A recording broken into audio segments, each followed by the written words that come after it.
علیکم ورحمۃ اللہ وبرکاتہ۔ میں ہوں سید عبدالوہاب شرازی۔ ناظرین، پچھلے 2-3 دنوں سے سوشل میڈیا پر، خاص طور پر عرب کا جو سوشل میڈیا ہے، اس پر ایک حدیث گردش کر رہی ہے، بہت زیادہ اس کا چرچا ہو رہا ہے، ذکر ہو رہا ہے کہ اس حدیث کی روشنی میں یہ ہمیں پتہ چلتا ہے کہ اس وقت جو دنیا میں وبا پھیلی ہوئی ہے اور پوری دنیا میں لاک ڈاؤن ہے، اور اس وبا سے دنیا کا ہر انسان متاثر ہے۔ اگر کوئی جانی لحاظ سے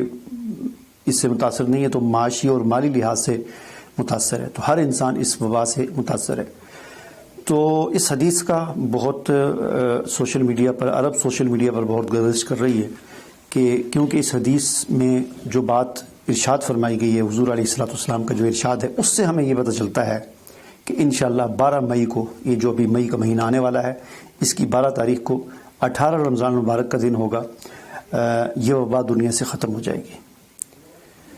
پہلی بات تو ہمیں یہ یاد رکھنی چاہیے کہ یہ وبائیں اس قسم کی جو آتی ہیں، کسی کے لیے اللہ کی طرف سے عذاب ہوتا ہے اور کسی کے لیے آزمائش ہوتی ہے۔ مصیبتیں جو بھی ہوتی ہیں، کسی کے لیے آزمائش اور کسی کے لیے یہ عذاب ہوتی ہے۔ اور ان مصائب سے، ان پریشانیوں سے اللہ کی طرف سے جو آتی ہیں، ان سے نکلنے کا ہمارے پاس ایک ہی راستہ ہے، وہ ہے توبہ اور استغفار۔ قرآن پاک میں اللہ تعالیٰ ارشاد فرماتے ہیں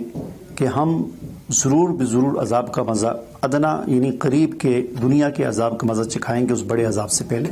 لعلہم یرجعون، شاید کہ وہ لوٹ جائیں۔ یعنی دنیا میں جو آزمائش، عذاب آتا ہے، کسی بھی شکل میں وہ آتا ہے، وہ اللہ کی طرف سے اس لیے ہوتا ہے کہ جب انسان بھٹک جاتا ہے، گمراہی کی طرف چلا جاتا ہے، تو اللہ تعالیٰ ایک چھوٹا سا عذاب بھیجتے ہیں کہ شاید تاکہ لوگ جو ہے اس سے عبرت حاصل کریں، تنبیہ حاصل کریں اور واپس پلٹ جائیں۔ ٹھیک ہے جی۔ اب ان چیزوں سے نکلنے کے لیے ہمارے پاس توبہ کا دروازہ ہوتا ہے، استغفار ہے۔ ایک حدیث میں یہ بھی آتا ہے کہ بلکہ قرآن مجید کی آیت ہے، سورہ توبہ کی آیت ہے، جس میں اللہ تعالیٰ یہ فرماتے ہیں کہ وَمَا كَانَ اللَّهُ لِيُعَذِّبَهُمْ وَأَنْتَ فِيهِمْ وَمَا كَانَ اللَّهُ مُعَذِّبَهُمْ وَهُمْ يَسْتَغْفِرُونَ۔ اللہ تعالیٰ فرماتے ہیں کہ اللہ تعالیٰ عذاب نہیں دے گا ان کو اس وقت تک جب تک آپ یعنی حضور صلی اللہ علیہ وسلم ان میں موجود ہیں، اور اللہ تعالیٰ اس وقت تک بھی عذاب نہیں دے گا جب تک یہ استغفار کرتے رہیں گے۔ تو اس حدیث کی تشریح میں حضرت عبداللہ بن عباس رضی اللہ تعالیٰ عنہ ارشاد فرماتے ہیں کہ اللہ تعالیٰ نے اپنے عذاب سے بچنے کے لیے 2 چیزیں انسانوں کو عطا کی ہیں۔ ان میں سے ایک چیز تو دنیا سے چلی گئی، دوسری چیز آج بھی ہمارے پاس موجود ہے، یعنی ایک پیغمبر کی ذات اقدس اور دوسری استغفار۔ پیغمبر تو آج ہمارے درمیان موجود نہیں ہے، حضور نبی کریم صلی اللہ علیہ وسلم اور باقی انبیاء اکرام کا بھی یہی معاملہ تھا، لیکن استغفار آج بھی ہمارے پاس موجود ہے کہ جس کے ذریعے ہم اللہ کے عذاب سے، آزمائشوں سے، مصیبتوں سے، پریشانیوں سے نجات حاصل کر سکتے ہیں۔ بہرحال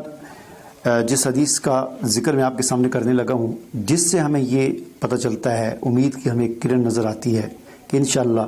اس رمضان المبارک میں، اور خاص طور پر 12 مئی یعنی 18 رمضان المبارک کو، یہ وبا دنیا سے ختم ہو جائے گی۔ وہ حدیث یہ ہے کہ اس حدیث میں ایک سریہ ستارے کا ذکر ہے۔ سریہ ستارہ وہ ستارہ ہے جو سب سے، جس کو سمجھا جاتا ہے کہ سب سے بلند ہے اور سب سے دور ہے، چنانچہ اس کی دوری کی وجہ سے حضور علیہ الصلوۃ والسلام کی ایک اور حدیث میں بطور مثال کے بھی اس کو بیان کیا گیا ہے۔ جس طرح ایک حدیث میں آتا ہے نا کہ علم حاصل کرنے کے لیے، روایت ہے، بہرحال صحیح ہے ضعیف ہے میں اس میں نہیں پڑھتا، لیکن ایک روایت یوں ہے کہ تمہیں علم حاصل کرنے کے لیے چین بھی جانا پڑے تو علم حاصل کرو۔ یعنی چین کی مثال اس لیے دی گئی کہ عرب سے چین اس وقت بہت دور ہوتا تھا، کوئی آتا جاتا نہیں تھا، تو دوری کی وجہ سے چین کی مثال دی گئی۔ اسی طرح علم اور دین اور ایمان کی حفاظت کے حوالے سے سریہ کی بھی مثال ایک حدیث میں دی گئی ہے۔ حضور علیہ الصلوۃ والسلام نے ارشاد فرمایا تھا، مختلف روایات ہیں، مسلم شریف کی روایت ہے کہ صحابہ اکرام کو آپ نے فرمایا کہ یہ ایمان اور یہ دین اگر سریہ ستارے پر بھی چلا جائے نا، تو اہل فارس میں سے ایک شخص آئے گا جو وہاں سے اس کو لا کر لوگوں میں پھیلائے گا۔ اور ایک روایت میں سلیمان فارسی رضی اللہ تعالیٰ عنہ کے اوپر ہاتھ رکھا آپ نے فرمایا تھا کہ ان کی اولاد میں سے ایک شخص آئے گا کہ سریہ ستارے سے اس کو لائے گا۔ اب اس کا مصداق کون ہے، اس میں مختلف ہیں، زیادہ تر علماء کا یہی خیال ہے کہ امام اعظم ابو حنیفہ رحمۃ اللہ علیہ اس کا مصداق ہے۔ بہرحال یہ بطور مثال کے میں نے آپ کو بتا دیا کہ سریہ کا ذکر حدیث میں بھی۔ اب جو حدیث، جس حدیث سے ہمیں یہ پتہ چلتا ہے کہ کرونا وائرس انشاءاللہ 12 مئی 18 رمضان کو ختم ہو جائے گا، وہ حدیث میں آپ کو سناتا ہوں۔ مسند احمد کی ایک حدیث ہے، عن ابی ہریرہ رضی اللہ تعالیٰ عنہ، حضرت ابو ہریرہ رضی اللہ تعالیٰ عنہ روایت کرتے ہیں کہ رسول اللہ صلی اللہ علیہ وسلم نے ارشاد فرمایا کہ جس صبح کو سریہ ستارہ نکلتا ہے روئے زمین پر تو اللہ تعالیٰ وبا کو اٹھا لیتا ہے۔ اسی طرح ایک اور روایت ہے، اس میں فرمایا کہ ما طلع النجم صباحا قط وبقوم عاهة الا رفعت عنهم او خفت، کہ جب بھی صبح کے وقت ستارہ طلوع ہوتا ہے، یہاں پر ستارے سے مراد سریہ ہے، چونکہ دوسری روایات میں سریہ کا ذکر ہے صریحاً۔ سریہ ستارہ جب بھی صبح کے وقت طلوع ہوتا ہے تو کسی بھی قوم کے اندر جو بھی قسم کی وبا وغیرہ پھیلی ہوتی ہے اس کو اللہ تعالیٰ اٹھا لیتے ہیں یا اس کے اندر تخفیف اور کمی کر دیتے ہیں۔ ٹھیک ہے، اب ان احادیث کی تشریح میں مختلف اقوال ہیں جو آپ کو میں اسکرین پر دکھا دوں گا، مختلف مفسرین کے، مختلف محدثین کے، جنہوں نے اس کی تشریح میں بڑی وضاحت کے ساتھ اس بات کو بیان فرمایا ہے۔ اس سے مراد ایسی وبائیں ہیں جیسے طاعون کی مثال دی ہے محدثین نے اور مفسرین نے، اور اسی طرح دوسری لا علاج بیماریاں اور ان کی مثال دی ہے کہ اللہ تعالیٰ ایسی چیزوں کو اٹھا لیتا ہے اس دن کہ جس دن سریہ ستارہ طلوع ہوتا ہے۔ اسی طرح مسند ابی حنیفہ، امام اعظم ابو حنیفہ رحمۃ اللہ علیہ کی کتاب ہے، اس میں ان کی ایک روایت ہے، انہوں نے بھی حضرت ابو ہریرہ رضی اللہ تعالیٰ عنہ سے روایت کی ہے کہ رسول اللہ صلی اللہ علیہ وسلم نے ارشاد فرمایا، اس میں تو واضح طور پر سریہ کا ذکر ہے، فرمایا اذا طلعت الثریہ غدوۃ ارتفعت العاہۃ عن کل بلد، کہ جب سریہ ستارہ جو ہے صبح کے وقت طلوع ہوتا ہے تو اللہ تعالیٰ وباؤں کو، ہر شہر سے وبا کو اٹھا لیتا ہے۔ تو یہ اللہ کا فضل ہے، اس میں کوئی ستارے کا کوئی کمال نہیں ہے، اللہ کا فضل ہے، اللہ کا ہم کہہ سکتے ہیں کوئی قانون ہے کہ جس کی خبر ہمیں حضور نبی کریم صلی اللہ علیہ وسلم نے دی کہ جب بھی سریہ ستارہ طلوع ہوتا ہے تو اللہ تعالیٰ زمین میں جو وبائیں پھیلی ہوتی ہیں ان کو اٹھا لیتا ہے۔ ظاہر اللہ نے وحی کے ذریعے بتایا ہوگا حضور کو، اور حضور نے اپنی امت کو اس کی خبر دی۔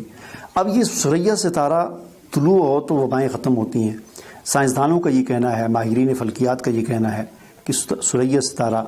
12 مئی کو طلوع ہو رہا ہے، 12 مئی 18 رمضان المبارک کو طلوع ہو رہا ہے۔ ہمیں اللہ سے امید کرنی چاہیے، توبہ استغفار کے ساتھ ساتھ